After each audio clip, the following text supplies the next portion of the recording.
አብረሽ ትግስቱንስ ጥቅ እንግዲህ ጉድክ ፈላ እንግዲህ ሌላ አዲስ ፍቅረኛ ይዛ መጣለች። ሩታ አምሮብሻል፣ ባይዘው አምሮብሻል። ግን እርጉዝ አትመስይም። እንዴት ነው ተቀመጥሽው? እና ውዶቼ እንግዲህ ዛሬ ማለት ነው በቃ ኤሌክትሪክ ሚዝ ይመስለኛል አብረሽ ማለት ነው። ዛሬ እኔ እንጃ አላቅም አለቀለ አብረሽዬ ዛሬ ገመድ ይዘክ ምትሮጥ ነው የሚመስለኝ ሳስበው። እንደዚህ ሩታ አምሮባት ለዛም አበባ የተሰጣት ነው። ግን አበባ ምን አይነፋም፣ አንተ አይነፋም። ምን ሆነ ነው ለዛ አይነት አበባ ይሰጣል እንዴ? እንዴት ተው እንጂ እንዴ አትገዛም እንዴ?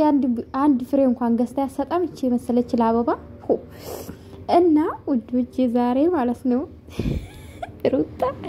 ሩታ ከዚህ ሸበላ ጋር መጣለች ማለት ነው።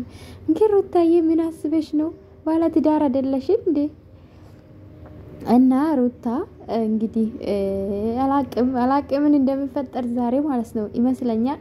አብረሽን ለማናደድ ነው ወይስ ለስራ ነው ወይስ አዲስ ህይወት ነው? ግራ ገብቶናል። እንግዲህ እስከ ማታ እንጠብቅ። ለነገሩ ሰዓት ሄዷል።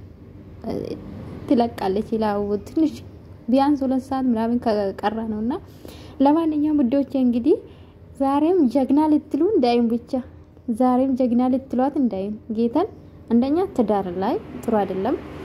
ልጁ እየለመነ ነው። ትክክል ያልሆነችም ትክክል አይደለሽም ሩታ ተመለሽ ብላችሁ ብትመክሩ አሪፍ ነው። ውደዱ፣ ክበሩ። እኔም ወዳታለሁ፣ አልጥላትም። ስራ ነው ስጠላው ነበር። ለማንኛውም አሁን ትቻለሁ ማለት ነው። ትቻለሁ። ምንም አይመለከተኝም። ምንም አስተዝም ብዬ መስጠት ነው አይመለከተኝም። ገባችሁ አይደለ? ስለዚህ ዛሬም ጀግና እንዳትሉ ጌታን ጥሩ አይደለም። ትክክል አይደለሽም። ባለትዳር ነሽ፣ ተከበሪ ማለት አለባችሁ ብዬ አስባለሁ እንጂ ጀግና እናንተ ጀግና እንደው ወሽ ጀግና ምን እንደሆነ ያታቁ።